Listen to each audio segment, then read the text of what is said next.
change your dress, change your shoes, and you will win this tournament.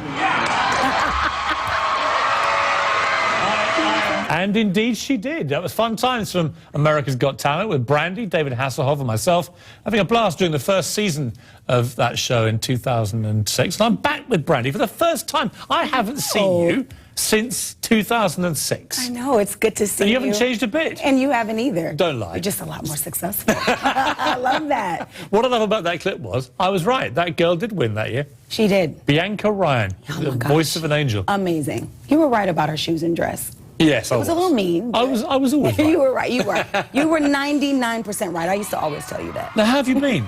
I've been great. I've been great. You know, life has been amazing these last couple of years, and, you know, I'm back with new music, acting again, so it's all a fresh new start, and I'm just loving it. I'm loving it all. The most incredible thing about you, Brandy, is that you're 33 years old. Yes, don't be telling people my age, Piers. Yes, but how can you be 33? You've been in the business 18 years.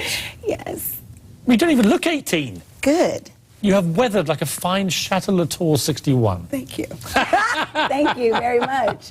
Thank you. You know, I'm just trying to keep it. But do you ever stop and think, wow, I'm still only 33, and you know, I've had this 18-year career. It's pretty Television, unbelievable. music, everything. Yeah, it's pretty unbelievable because I started at 15 years old, and everything just started happening at that age, and it continued, and, you know, now I'm coming back with all of this new stuff, and it feels new again, but I definitely know that I've been around for a while, and it's amazing. I'm very grateful and thankful for it. You had a baby girl. I do. She's 10 years old. So right, she's 10 years old. She's 10. She's 10. What's being a mother like? Oh my God, it keeps you on your toes, that's for sure. And everything is led by example. Like, you have to teach by what you do. So, you know, I definitely have to stay on it, or she'll be looking at me like, Mom, but you did it, so why are you telling me? You know. So she's amazing. She's definitely my star for sure. Let's talk about 211. Okay. It's a very special title because it is your birthday, but it's also the date of Whitney Houston's death. I was in Los Angeles that day. I came here and co-anchored the news all night long with a really heavy heart because it was one of those desperately sad things to have happened in the business that I can remember. And your relationship with her is fascinating to me. You were 9 years old when you sneaked in to see your first ever concert, a Whitney concert. Yes. You starred with her in the 1997 movie Cinderella, where she played your fairy godmother. Your brother, Ray, was actually dating her at the time that she died. They were really close friends. Right. Yes. And I realise that's how you want to categorise it. And you were one of the last people to see her alive. So an incredible journey you went on with Whitney Houston. Tell me about it. Wow, I mean, from the very first time I saw her, I was completely blown away. You know, just her music, her voice, just everything about her just touched my spirit in ways that no other singer could. And, you know, working with her and just sharing moments with her were just unforgettable. And, you know, one of the last things that we talked about was me going forward and what I had to do in terms of my connection with my fans and music. And she just told me, you know, you just have to be yourself, because when you're yourself, that's who people will fall in love with. And was she herself towards the end, do you think? Or had she just got lost in the maelstrom of fame and abuse and all the rest of it?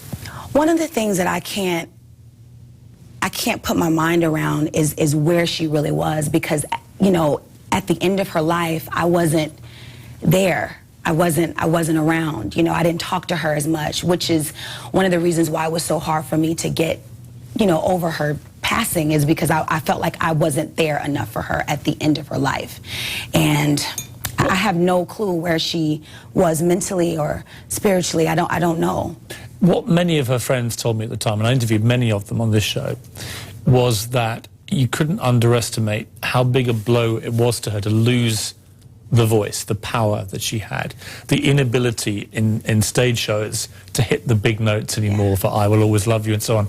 As somebody who still can, do you understand what that feeling must be like? I understand what that feels like. I don't understand to that degree, but I understand, you know, because I feel like when I don't have my instrument, I don't really have me. It is what you're about. Yes, it's almost who you are. You know, of course, there's more to you than your voice, but that's what you use to share. That's what you use to give. It's your purpose. It's what you were born to do. And to lose that must be the worst thing.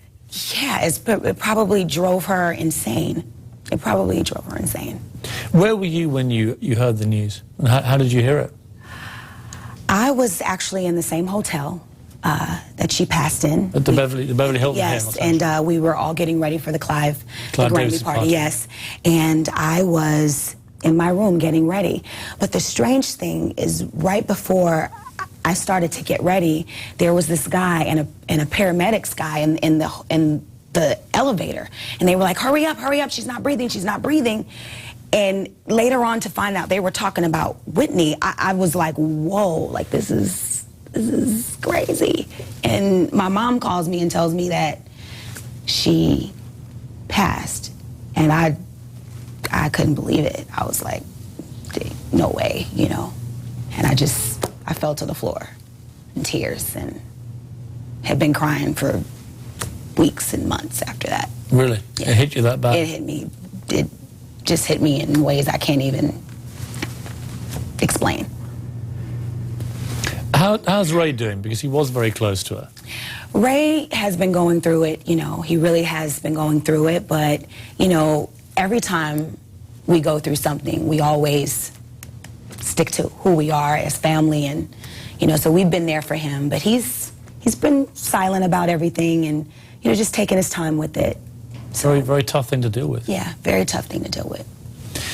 She'd have been very proud of you, I think, especially the way you've rebuilt your life and your career now, and I mean, things couldn't be going better for you. Are you excited about having a new album out now with everything that you've been through in the last 10 years? I am. I'm very excited because this new album is music that I truly believe in. I truly love the music that I'm singing and love the producers and the writers that I've worked with on this album, and I'm just so happy to go forward and share it and just talk about it and sing about it, and so it's a great time for me. What do you feel when you sing?